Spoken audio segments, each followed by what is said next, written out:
रहनुमा peoples party राजा परवेज अशरफ ने कहा कि IMF रिपोर्ट को बुनियाद बनाकर कमेंट करना मुनासिब नहीं, लेकिन तमाम आईनी इदारों को अपनी हदूद में काम करना चाहिए।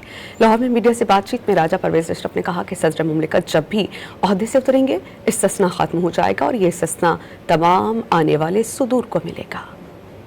एक रिपोर्ट जो है वो किसी तरफ से अगर कोई जनरेट होती है तो उसको बुनियाद बनाकर तो कोई कमेंट्स करना मैं समझता हूँ कि कोई मुनासिब बात नहीं होगी।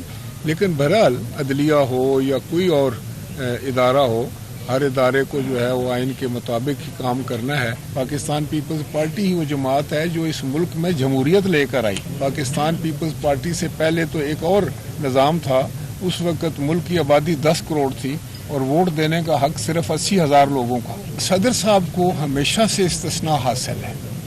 1973 के आइन में भी जो सदर होता है, जो सरबराह मुमलकत होता है, उसको इस्तिस्ना दिया जाता है। इस्तिस्ना जो है उनको उस वक्त तक है जब तक वो एग्जीक्यूटिव पोस्ट नहीं लेते। जब वो कोई एग्जीक्यूटिव पोस्ट लेंगे उनके पास तो एग्जीक्यूटिव के इख्तियारात ही नहीं है। लेकिन और जब वो लेंगे एग्जीक्यूटिव कोई पोस्ट उसके बाद तो उन पर इस्तिस्ना खत्म हो